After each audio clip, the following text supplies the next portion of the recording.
नमस्कार, जय हिंद, वंदे मातरम शिक्षक साथियों। तो हमने प्राइमरी शिक्षक की जो पात्रता परीक्षा की हम तैयारी करा रहे थे, मॉक टेस्ट का हमने उसमें आपको बाल विकास और शिक्षा शास्त्र के 30 क्वेश्चन और हिंदी विषय के 30 क्वेश्चन कराए थे पार्ट 1 में। यदि आपने वो वीडियो नहीं देखी है तो आप इसके डिस्क्रिप्शन में जाएं और उसमें आप पार्ट फर्स्ट देख सकते हैं। अब डिस्क्रिप्शन कैसे देखते हैं, उसके लिए आप जो वीडियो चल रही है उसमें नीचे देखेंगे तो MORE मोर लिखा होगा, उस पर क्लिक करेंगे। उसके बाद सी मोर लिखा होगा, उस पर क्लिक करेंगे तो आपको नीचे एक लिंक मिल जाएगी, ठीक है, जिसमें लिखा है पार्ट फर्स्ट। तो आप पार्ट 1 तो उसको आप क्लिक करेंगे तो आपको वो वीडियो प्ले हो जाएगी। तो इस वीडियो में हम बाकी के जो 3 सब्जेक्ट हैं, कौन कौन से हैं 3 सब्जेक्ट हमारे, बाकी के अंग्रेजी बचा है और गणित बचा है और पर्यावरण बचा है। तो आज इस वीडियो में पार्ट 2 में हम इन तीनों विषयों के 30-30 प्रश्न 90 प्रश्न देख लेंगे और टोटल हमारे 150 प्रश्न 2 पार्ट में हो जाएंगे। फिर हम कोशिश करेंगे कि अगला जो हम मॉक टेस्ट लाएंगे वो एक वीडियो में ही लाएं। एक वीडियो में लाने पर थोड़ा सा टाइम ज़्यादा हो जाएगा, ठीक है। तो चलिए, कोई दिक्कत नहीं, अभी हम शुरू करते हैं हमारा पार्ट 2 जो है उसका विषय अंग्रेजी से शुरू करते हैं, ठीक है। चलिए देखते हैं। ये है टेस्ट, इसमें हमने ये सारी चीज़ें फिल कर ली थी, कल नेक्स्ट कर दिया था। तो हमारा सबसे पहले बाल विकास और शिक्षा शास्त्र आया था, इसके 30 क्वेश्चन हमने कल की वीडियो में किए हुए हैं। इसके बाद हम नेक्स्ट करेंगे और ये हिंदी के भी हमने कल 30 किए हुए हैं, ठीक है। अब हम आगे आज देख लेंगे हमारा तीसरा जो पार्ट है, इसका सब्जेक्ट लैंग्वेज 2 है इंग्लिश, ठीक है। तो हम इंग्लिश को यहाँ देखते हैं। यहाँ लिखा है, क्वेश्चन है 61 नंबर पे, choose the correct plural of tooth. तो टूथ का प्लूरल हमें ध्यान देना है। यहाँ टूथ का प्लूरल एस लगा के नहीं बनता है, तो टूथ का सही प्लूरल जो है वो होता है टीथ। ये यहाँ पे डबल ओ चेंज होकर के डबल ई हो जाता है, तो हमारा सही आंसर टीथ हो जाएगा। अगला है choose the opposite of strong.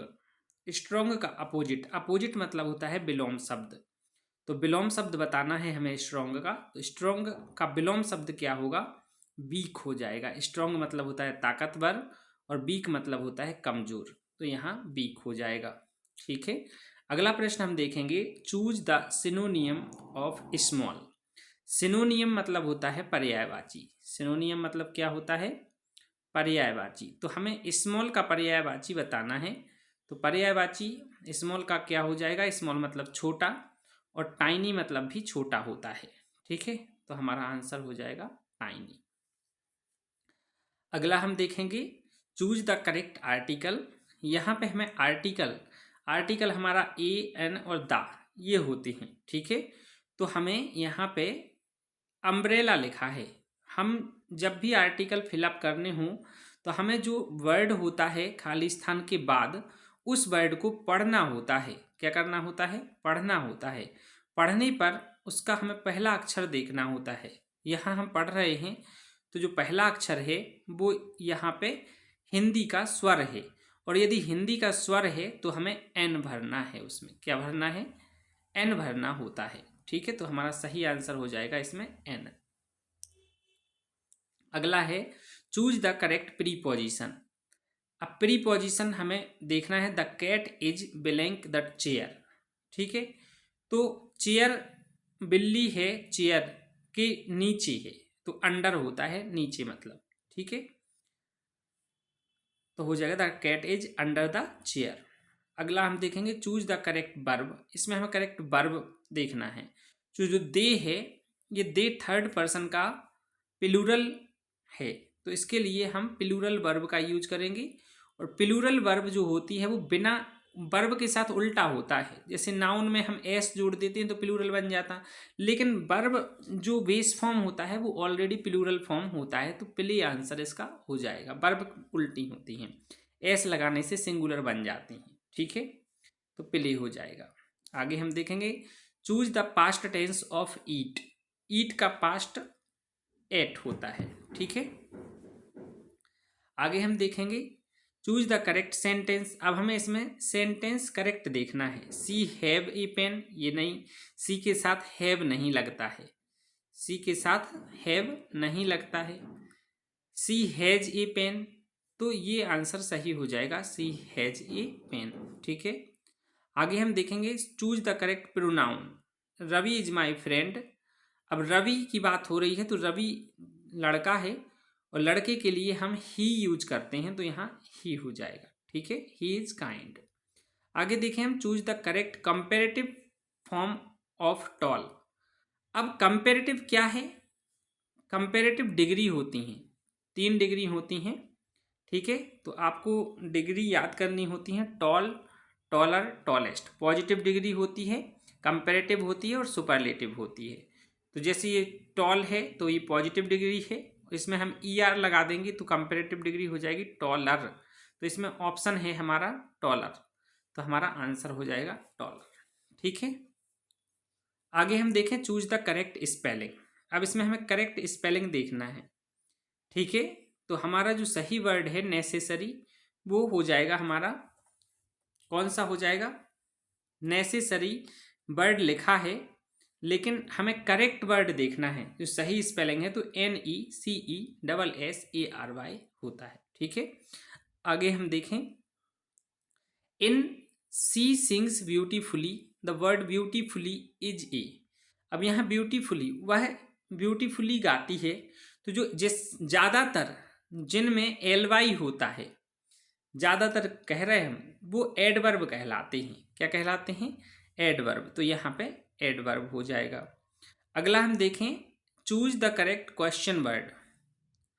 अब यहाँ पे हम करेक्ट क्वेश्चन वर्ड देखेंगे तो व्हाट इज योर नेम ऐसा बनता है, तो यहाँ व्हाट आ जाएगा। अगला है, choose the correct form they blank playing now. तो दे के साथ में हम इज नहीं लगाते, एम नहीं लगाते, बाज नहीं लगाते, आर आ जाएगा। अगला है, choose the correct past form she goes to school. अब यहाँ पास्ट गोज टू की जगह हमें पास्ट लिखना है, तो वेंट टू हो जाएगा। तो आंसर सही क्या हो जाएगा? She went to school. आगे हम देखेंगे, चूज द, थोड़ा सा बढ़ा देते हैं ऐसा, choose the correct conjunction work hard, ठीक है, work hard blank you will succeed. So my dear teachers, आप कंजंक्शन पूछा है, यहाँ पे आपको कंजंक्शन समझना है। कंजंक्शन होते हैं ऐसे वर्ड जो 2 सेंटेंस को जोड़ते हैं, ठीक है। तो इसका जो सही आंसर है वो क्या हो जाएगा? Work hard and you will succeed. क्या हो जाएगा सही आंसर? वर्क हार्ड, इसका करेक्ट आंसर ये एंड हो जाएगा। आगे हम देखेंगे, what is the meaning of ancient. Ancient मतलब होता है प्राचीन, प्राचीन मतलब बहुत पुराना, तो वेरी ओल्ड आंसर हो जाएगा। आगे हम देखेंगे, चूज द करेक्ट आर्टिकल। फिर से आर्टिकल का क्वेश्चन आ गया है। तो यहाँ गंगा नदी का नाम है, गंगा इज अ रिवर, तो नदियों के नाम हो, माउंटेन मतलब पहाड़ों के नाम हो, कोई पुरानी बिल्डिंग, फेमस बिल्डिंग के नाम हो, जो दुनिया में एक ही चीज़ है, यूनिक यूनिवर्सल थिंग्स, उनके नाम हो, उनके पहले हम दा लगाते हैं। तो the Ganga is a river. Which word is a noun. Noun मतलब नेम, ठीक है, तो यहाँ पे टीचर आंसर हो जाएगा। Next, which word is an adjective. Adjective पूछा है, ठीक है, एडजेक्टिव मतलब विशेषण, तो ब्यूटीफुल हो जाएगा। LY वाले तो हमने आपको बताए हैं कि वो क्या होते हैं, एडवर्ब होते हैं। ब्यूटी नाउन है, शिंग वर्ब है, ठीक है। आगे देखें, which skill is developed mainly through reading stories, ठीक है। तो रीडिंग स्टोरीज, तो हमने आपको पिछले वीडियो में बताया कि जिनमें ओनली शब्द है ओनली वाले आंसर नहीं होते हैं, ओनली वाले आंसर नहीं होते हैं। तो आंसर हमारा सही हो जाएगा रीडिंग कॉम्प्रीहेंशन। ठीक है, आगे हम देखेंगे which activity is best for developing speaking. इनमें से स्पीकिंग को डेवलप करने के लिए कौन सी एक्टिविटी बेस्ट है? तो पेयर डिस्कशन, बच्चों को पेयर में डिस्कशन के लिए हम छोड़ देंगे तो वो स्पीकिंग, उनकी जो स्पीकिंग स्किल है वो डेवलप हो जाएगा। आगे हम देखेंगे a good language classroom should provide. ठीक है, तो इसका आंसर हो जाएगा opportunities for meaningful communication. Next हम देखेंगे फोनिक्स। फोनिक्स जो होते हैं, फोनिक्स और फोनेटिक्स, ये साउंड से रिलेटेड होते हैं। तो जहाँ साउंड वाला ऑप्शन होगा वहाँ हम करेक्ट कर देंगे। ठीक है, फोनिक्स जो होते हैं वो किससे संबंधित होते हैं? साउंड से संबंधित होते हैं। ठीक है, चलिए, तो हमारा आंसर यहाँ साउंड विथ लेटर्स हो जाएगा। आगे हम देखेंगे क्वेश्चन है a useful way to teach vocabulary is. Vocabulary को पढ़ाने के लिए एक उपयोगी जो तरीका है वो हमें जानना है। तो इसका आंसर हो जाएगा मीनिंगफुल यूज इन कंटेक्स्ट। ठीक है, ओनली वाला तो आंसर होना नहीं है। ठीक, और मेमोराइजिंग अल्फ़ाबेटिकल लिस्ट्स, मेमोराइज मतलब रटाना नहीं है। अवॉइड रिपीटेशन, अवॉइड भी नहीं करना है मैं किसी चीज़ को। तो आगे हम देखेंगे listening comprehension can be assessed by. Listening comprehension कैसे असेस किया जाता है? तो listening to a passage and answering questions, एक पैसेज को सुनाना और फिर क्वेश्चन के आंसर मांगना। ठीक है, अगला है which is a pre reading activity. Pre reading activity कौन सी है? तो क्या है? प्रेडिक्टिंग फ्रॉम द टाइटल या कॉपीइंग द कंप्लीट टेक्स्ट। अगला है मेमोराइजिंग द डिक्शनरी, और उसके बाद है writing answers before seeing the text. ठीक है, तो यहां हमारा सही आंसर हो जाएगा प्रेडिक्टिंग फ्रॉम द टाइटल। आगे देखें हम errors made by language learners should be treated as.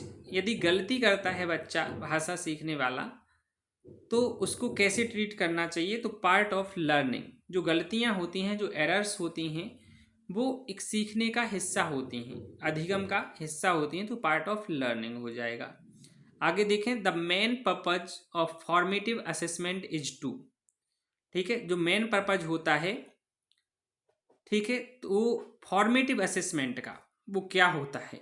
4 option है, improve on going learning, give final certificate, rank students only, punish. Punish वाला आंसर तो होता ही नहीं है, आंसर हो जाएगा हमारा सही ऑन गोइंग लर्निंग वाला। ठीक है, इम्प्रूव ऑन गोइंग लर्निंग। आगे देखें हम in a multilingual classroom the teacher should. अब क्लासरूम कैसा है? मल्टीलिंगुअल। मल्टीलिंगुअल मतलब बहुभाषी, अलग अलग मतलब क्षेत्र से बच्चे आ रहे हैं, तो हमें क्या करना है? रिस्पेक्ट करना है लिंग्विस्टिक डाइवर्सिटी का। ठीक है, जो भाषा की विविधता है उसका सम्मान करना होता है। ठीक है, सो माय डियर टीचर्स, हमारा ये इंग्लिश के 30 क्वेश्चंस थे। आगे हम नेक्स्ट पे क्लिक करेंगे तो हमारा अगला विषय खुल जाएगा गणित। ठीक है, तो गणित तो यहाँ हम देखेंगे, गणित है यहाँ जैसे क्वेश्चन है 67 धन 28 और ये क्वेश्चन मार्क है, मतलब इन दोनों को जोड़ना है और जो आंसर है वो आपको बताना है। तो इनको जोड़ने के लिए ऐसा लिख के भी जोड़ सकते हैं यदि आपको वैसे में परेशानी हो रही तो। ठीक है, तो इसका आंसर जो है सही वो क्या हो जाएगा? 95 हो जाएगा, तो हम इसको 95 पे कर देंगे। आगे हमारा जो है इसको भी हम ऐसा, जैसे ऐसे घटाने में परेशानी होती तो हम ऐसा लिख के घटा सकते हैं, तो हमारा आंसर जो है वो सही हो जाएगा। ठीक है, आंसर हो जाएगा हमारा कौन सा? 75। आगे हम देखते हैं यहाँ 18 गुणा 7 है, तो 7 का पहाड़ा 18 बार पढ़ लो या 18 का 7 बार पढ़ लो, तो 18 साते है ना 126 होता है। ऐसे हम आगे भाग देना है इसमें, भाग देना है तो भाग की क्रिया तो आप सबको आती ही है, तो हम भाग दे देंगे। यहाँ घटा देते हैं तो यहाँ हमारा आंसर आ गया 13। ठीक है, तो यहाँ 13 पे हमने टिक कर दिया। आपने भाग देख लिया। 2/5 का दशमलव रूप पूछ लिया है तो 0.4 होगा। ये कैसे आया? 2/5 है, इसको हमने ऐसा लिखा, 2 लिख दिया और यहाँ 5, 5 से 2 में भाग देना है तो भाग तो जाएगा नहीं, तो हमने 0 दशमलव लगाया और यहाँ 0 बढ़ा दिया। 5 चौके 20, तो यहाँ 20 में से 20 गए तो कट गई और 0.4 हमारा आंसर आ गया। ठीक है, यहाँ को भिन्न में लिखें, 0.25 को भिन्न में, तो हम क्या करते हैं कि दशमलव हटाते हैं तो नीचे 1 लिख देते हैं और दशमलव के बाद जितने अंक होते हैं उतने 1 के बगल में 0 लगा देते हैं। तो हमारा ये आ गया 25/100 आ गया। अब हमें इसको काटना है, 25 से कम 25, 25 चौके 100, तो 1/4 इसका आंसर हो जाएगा ये वाला, तो हम इस पर टिक कर देंगे ऐसा। आगे हमें 1/4 और 1/4 को जोड़ना है। ठीक है, अब हम 1/4 और 1/4 को जोड़ेंगे तो यहाँ पे जो हर है एक जैसा है तो एक बार लिख देते हैं और ऊपर की संख्याओं को जोड़ देते हैं, तो 1 और 1 2 हो जाएगा। अब हम इसको काट देंगे, 2 एकम 2, 2 दूनी 4, तो हमारा 1/2 इसका आंसर हो जाएगा। आगे है 7/8 और 3/8। ठीक है, 7/8 में से 3/8 को घटाना है, तो अभी हमने बताया है जोड़ या घटाने में यदि हर एक जैसा है तो हर को ज्यों कहते हैं लिखा जाता है और ऊपर की संख्याओं को जोड़ है तो जोड़ दिया जाता, घटाना है तो घटा दिया जाता, तो 4 आ जाएगा, 7 में से 3 चला जाएगा, तो 4/8। तो 4/8 को हम काटेंगे, ठीक है, तो 1/2 आ जाएगा, तो पहला वाला उत्तर होगा हमारा। यहाँ 4/8 भी उत्तर ऑप्शन में है लेकिन हमें सही उत्तर लगाना है 1/2। ठीक है, 80 का 15% पूछ लिया है, तो जब भी ऐसा प्रश्न होता है तो हमें का की जगह गुणा लगाना होता है। 80 गुणा 15 और प्रतिशत की जगह पे हम 1/100 लिख देते हैं गुणा में। ठीक है, अब हम क्या करेंगे, यहाँ 1 शून्य से ये 1 शून्य काट देंगे। ठीक है, 5 से इसको काट देंगे, 5 दूनी 10 और 5 तिरी 15, 2 एकम 2, 2 चौके 8, तो इसका अब हम बचा क्या है हमारे पास, ऊपर बचा है 4 गुणा 3 गुणा 1, तो 4 तियर 12 और 12 एकम 12, तो आंसर हमारा हो जाएगा 12। ठीक है, ऐसे हमें निकालना है। अगला है एक वस्तु 75 रुपये की है, तो ऐसी 4 वस्तुओं की कीमत कितनी होगी। तो जब एक वस्तु की कीमत दी जाती है और एक से ज़्यादा की पूछ ली जाती है तो गुणा करते हैं वस्तुओं की संख्या से, तो आंसर हो जाएगा 300। ठीक है, 75 चौके 300 या गुणा कर लेंगे। ठीक है, तो 300 उत्तर हो जाएगा। अगला है एक आयत की लंबाई 12 सेंटीमीटर और चौड़ाई 4 सेंटीमीटर है, तो आयत का क्षेत्रफल पूछ लिया, तो आयत का क्षेत्रफल होता है लंबाई गुणा चौड़ाई। लंबाई 12 सेंटीमीटर है और चौड़ाई 4 सेंटीमीटर है, तो आंसर हो जाएगा 12 चौके 48 सेंटीमीटर स्क्वायर, तो 48 आंसर हो जाएगा। ठीक है, अगला एक वर्ग की भुजा 9 सेंटीमीटर है, उसका परिमाप पूछ लिया, तो वर्ग का परिमाप होता है भुजा गुणा 4, मतलब 4 गुणा भुजा होता है, तो 4 गुणा 9 कर देंगे तो 9 चौके 36 और जो सेंटीमीटर है तो हम यहाँ सेंटीमीटर वाला ऑप्शन 36 सेंटीमीटर कर देंगे। यहाँ एक वृत्त के केंद्र से परिधि तक की दूरी कहलाती है, तो जो ये वृत्त है, ठीक है, अच्छे से गोल बनाना है, एक वृत्त है और वृत्त का केंद्र मान लो ये है। ठीक है, और इससे केंद्र से परिधि तक की जो दूरी है इसको क्या कहते हैं, आपको सबको पता है कि इसको आर त्रिज्या बोलते हैं, अंग्रेजी में रेडियस बोलते हैं। अगला है एक सीधी रेखा का कोण कितना होता है, तो जो सीधी रेखा होती है उस पे कोण हमारा 180 अंश का बनता है, जिसको सरल कोण कहते हैं, ऋजु कोण कहते हैं, तो 180 आंसर हो जाएगा। ठीक है, 1 लीटर में कितने मिलीलीटर होते हैं, तो मिलीलीटर कम छोटा होता है तो 1000 होते हैं। ठीक है, कितने होते हैं 1 लीटर में मिलीलीटर, मिलीलीटर मतलब ml। ठीक है, मिलीलीटर मतलब क्या होता है ml, मतलब 1 लीटर में ml पूछे हैं कितने होते हैं, तो आपको 1000 ml बताना है, मिलीलीटर। अगला है 3.5 किलोग्राम में कितने ग्राम हैं, तो इसमें 3.5 किलोग्राम है तो यहाँ पे 3500 ग्राम आंसर हो जाएगा, इस पे हम टिक कर देंगे। अगला है 2 घंटे 45 मिनट में कुल मिनट कितने होंगे, तो 2 घंटे में 120 मिनट होंगे और 45 मिनट और हैं तो 165 मिनट होंगे, टोटल कितने होंगे 165। अगला है यदि घड़ी में 6 बजे हैं तो घंटे की सुई कहाँ होगी। अब घड़ी में 6 बजे, ठीक है 6 बजे हैं, ये 12 हैं, ये 6 हैं, ठीक है, तो घंटे की सुई कहाँ होगी, 6 पे होगी भाई, ठीक है, तो 6 पे होगी। आगे है 5, 10, 15, 20 और अगला खाली छोड़ दिया तो 25 आंसर हो जाएगा। ये पैटर्न कहलाते हैं, इनमें हम पहचानना होता कि क्या चल रहा है, ये 5 का पहाड़ा चल रहा, ठीक है। अगला है एक संख्या का 3 गुना 72 है, तो संख्या क्या है, मतलब तिगुना उसका 72 है, तो हम इसमें 3 से भाग दे देंगे। जब भी कोई जितना गुना दिया जाता है उससे हम भाग देने पे हमें मूल संख्या प्राप्त हो जाती है, 3 से भाग देंगे तो हमें यहाँ पे मिल जाएगा 24। क्या मिल जाएगा 24, तो हमारा 24 × 72 होता ना। और एलसीएम पूछ लिया है 9 और 12 का, ठीक है, एलसीएम पूछ लिया है तो 9 और 12 का हम एलसीएम निकाल लेंगे ऐसा, इस विधि से। तो 2 से काटेंगे तो 9 ज्यों का त्यों रहेगा, 6 हो जाएगा, फिर 2 से काटेंगे तो 9 ज्यों का त्यों रहेगा, 3 हो जाएगा। अब हम 3 से काट देंगे तो 3 और 1 हो जाएगा, तो 3, ये फिर से काट देंगे 3, तो हमारा 1 1 आ जाता, तब तक काटना। 3 त्रिका 9, 9 दूनी 18, दूनी 36, इसका सही आंसर हो जाएगा। ठीक है,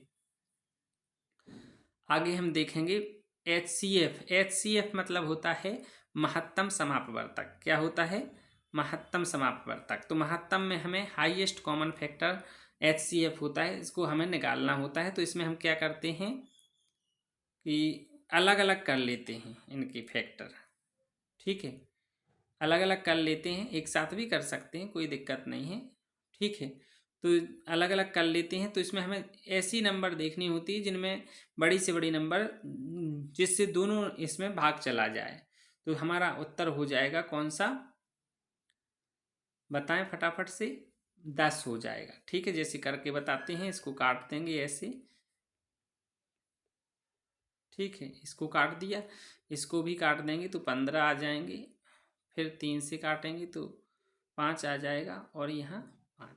तो दोनों में क्या मिल रहा है, हमें दोनों में देखना है। देखो दोनों में इसमें एक 5 मिल रहा और ये 2 मिल रहा, तो इसमें से एक जोड़ा बन गया ये, तो जोड़े में से 2 निकाल लेंगे और 5 तो 2 पंचे 10, तो इसका सही उत्तर क्या हो जाएगा, 10 हो जाएगा, ठीक है। अब यहाँ लिखा है कि 1000 रुपये में से 625 रुपये खर्च किए गए, तो शेष राशि कितनी है। तो 1000 रुपये में से 625 खर्च कर दिए, ठीक है, तो अब हमें घटा देना है इन 625 को, तो आंसर कितना हो जाएगा, 275 रुपये। कितना हो जाएगा, 275 रुपये इसका आंसर। 375 आएगा ना, इधर इधर 7 हो जाएगा, तो मैंने, तो आंसर सही क्या है हमारा 375, सॉरी। ऐसी जल्दबाजी में गलती होने के चांस रहते, यदि मान लो ऑप्शन में 275 होता तो अपन लगा देते कि नहीं, तो थोड़ा सा आराम से करना है। चलिए आगे हम देखते हैं, 36 विद्यार्थियों को 6 समान समूहों में बांटा जाए। अब यहाँ बांटने की बात हो रही, मतलब भाग देना है, तो प्रत्येक समूह में कितने विद्यार्थी होंगे, तो 36 को 6 में बांटने पर 6 विद्यार्थी होंगे। आगे है एक भिन्न का अंश 7 है और हर 9 है, तो 7/9 होगी, हर नीचे लिखते हैं ना। अब बच्चों को स्थान मूल्य समझाने के लिए सबसे उपयोगी सामग्री क्या हो सकती है इनमें से, तो केवल जिनमें लिखा है वो आंसर नहीं होते हैं। तो दहाई सैकड़ा ब्लॉक स्थानीय मूल्य समझाने के लिए, मतलब जो स्थानीय प्लेस वैल्यू इंग्लिश में बोलते हैं, स्थानीय मान या स्थान मूल्य, तो इसमें हमें बच्चों को इकाई दहाई सैकड़ा ये आना चाहिए, जो नंबर सिस्टम होता है, संख्या पद्धति होती है, वो आना चाहिए बच्चों को, है ना। आगे हम देखें, यदि बच्चा गणित की समस्या हल करता है तो शिक्षक को पहले उसकी सोच और रणनीति समझनी चाहिए, है ना। आगे हम देखें, गणित सीखने में अनुमान का महत्व है क्योंकि संख्या बोध विकसित होता है, गणना समाप्त होती है, परीक्षा आसान होती है, सूत्र याद होते हैं। तो इसका सही उत्तर है संख्या बोध विकसित होता है। ठीक है। अगला है ज्यामिति सिखाने के लिए वास्तविक वस्तुओं का प्रयोग। अब ज्यामिति सिखाने के लिए वास्तविक वस्तुओं का प्रयोग अवधारणा को अनुभव से जोड़ता है। अनावश्यक है, ये नकारात्मक उत्तर नहीं देना है हमें। जो हमारे नकारात्मक ऑप्शन रहेंगे उनको तो हमें एलिमिनेट कर देना है, हटा देना है। ठीक है, तो हमारा सही उत्तर ऑटोमेटिक बच जाएगा।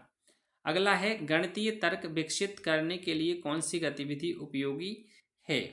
तो देखो, इनमें केवल वाले उत्तर नहीं होंगे, क्यों और कैसे पूछना, बच्चों से तर्क करना सिखाना है बच्चों को। ठीक है, तो ये 30 क्वेश्चन थे गणित के। अब हम अंतिम 30 क्वेश्चन पर्यावरण विषय के देख लेते हैं नेक्स्ट पर क्लिक करके। तो यहाँ 121 नंबर पे प्रश्न दिया गया है, पर्यावरण का पहला प्रश्न है, टोटल का 121 है। ठीक है, पौधे में जल का परिवहन मुख्यतः किस भाग से होता है। पौधे में जल का परिवहन मुख्यतः किस भाग से होता है। तो जल का परिवहन जड़ और तना से होता है। जड़ में से जाता है और जड़ से, मिट्टी से जड़ ग्रहण करती है जल को, और फिर वो तना से होते हुए पूरे भागों में चला जाता पौधे के। ठीक है, तो ये उत्तर हो जाएगा हमारा जड़ और तना। आगे अगला है, पत्तियों में पाया जाने वाला हरा रंग द्रव्य कहलाता है। जो पत्तियों में पाया जाता है उसको क्लोरोफिल बोलते हैं, और हिंदी में इसको हरित लवक बोलते हैं, क्लोरोफिल। आगे हम देखेंगे, मानव शरीर में श्वसन का मुख्य अंग कौन सा है। मानव शरीर की बात हो रही है, श्वसन मतलब सांस लेना। ठीक है, तो फेफड़े इसका उत्तर हो जाएगा। आगे हम देखेंगे, जो 124वें नंबर का प्रश्न है, मानव शरीर में भोजन का पाचन मुख्यतः कहाँ होता है। तो भोजन का पाचन तो पाचन तंत्र में होता है ना। आगे हम देखें, सूर्य हमारे लिए ऊर्जा का कौन सा प्रमुख स्रोत है। तो प्राकृतिक ऊर्जा स्रोत है सूर्य। आगे हम देखेंगे, चंद्रमा अपना प्रकाश कहाँ से प्राप्त करता है। तो चंद्रमा जो प्रकाशित रात में हमें चंद्रमा चमकता दिखाई देता है, वो वास्तव में उसका खुद का प्रकाश नहीं होता है, तो स्वयं उत्पन्न करता है, ये तो उत्तर नहीं होगा। पृथ्वी के पास तो प्रकाश है ही नहीं अपना खुद का, तो उससे वो कहाँ से लेगा, है ना। तो सूर्य से लेता है चंद्रमा, उत्तर सही हो जाएगा सूर्य से। आगे है, जल का ठोस रूप क्या है। जल के 3 रूप होते हैं, है ना, ठोस, द्रव, गैस।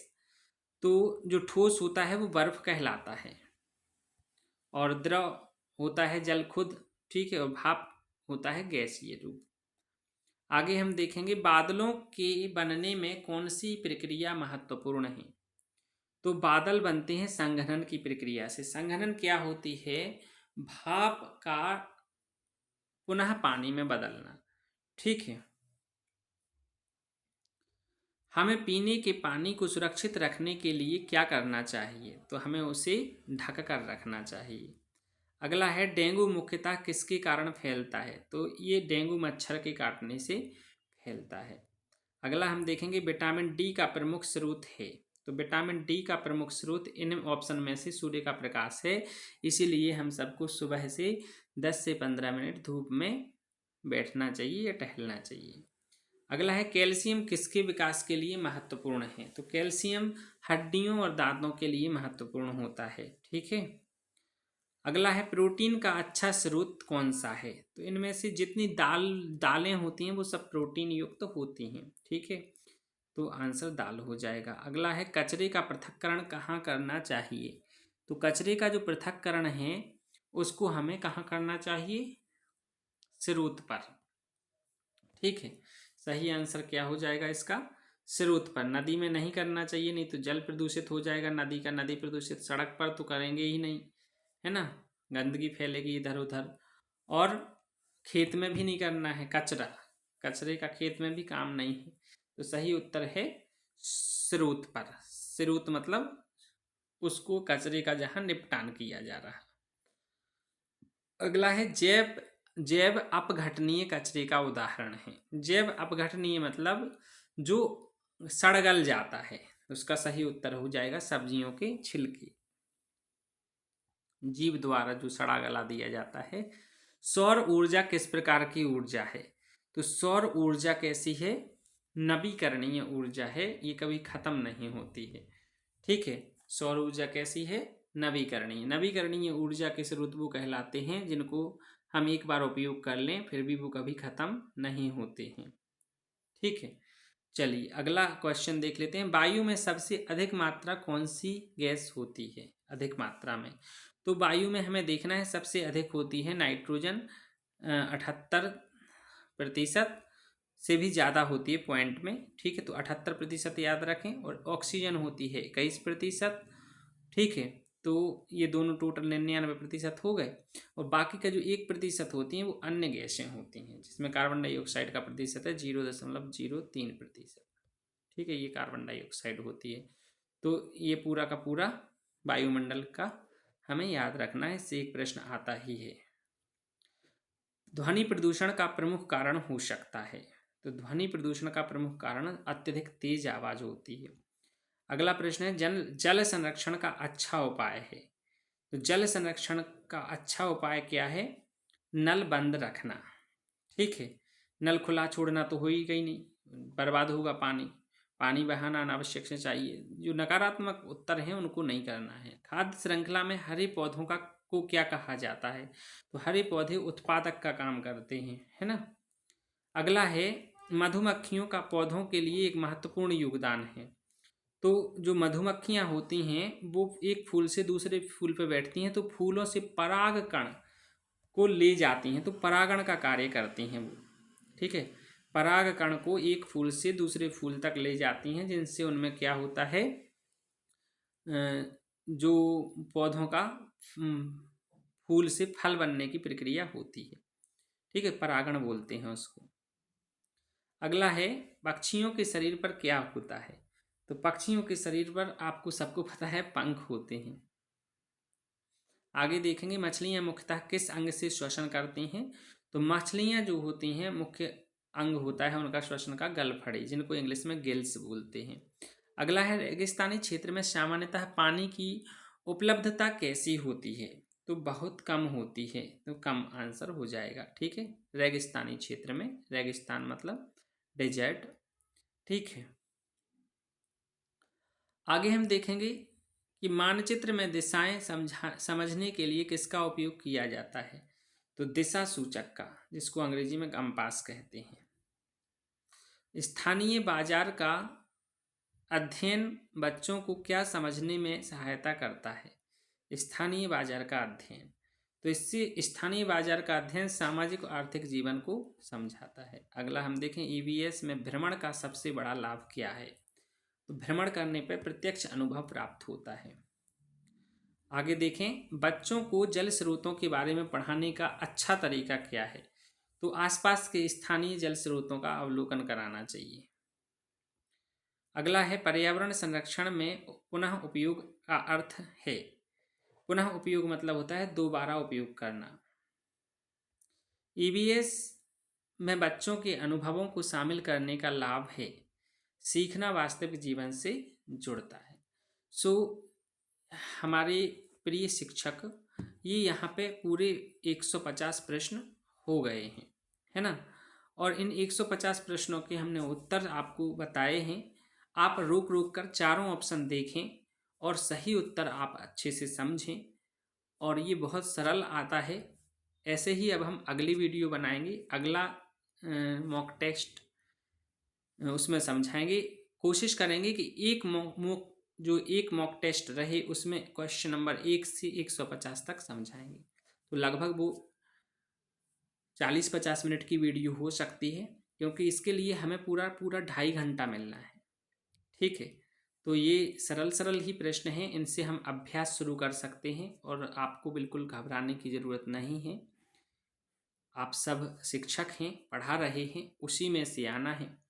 पर्यावरण के लिए आप कक्षा 3, 4, 5 की पर्यावरण पढ़ लीजिए, उससे प्रश्न आएंगे, और थोड़े से विज्ञान से प्रश्न आएंगे 6वीं, 7वीं, 8वीं की। तो चलिए इसको सबमिट करते हैं, अपन देखते हैं इसमें स्कोर भी दिख जाता है। जैसे ही हम इसको सबमिट करेंगे, अच्छा यहाँ प्रश्न एक छूट गया है, वायु में सबसे अधिक मात्रा में कौन सी गैस, अपन ने नाइट्रोजन पे टिक नहीं किया था। चलिए अब अपन इसको सबमिट करते हैं। सबमिट करेंगे तो यहाँ पे हमारा टेस्ट सबमिट हो जाएगा और यहाँ व्यू स्कोर पे हम क्लिक करके अपना स्कोर देख पाएंगे। तो देखो ये पूरे 150 में से 150 अंक आ गए हैं।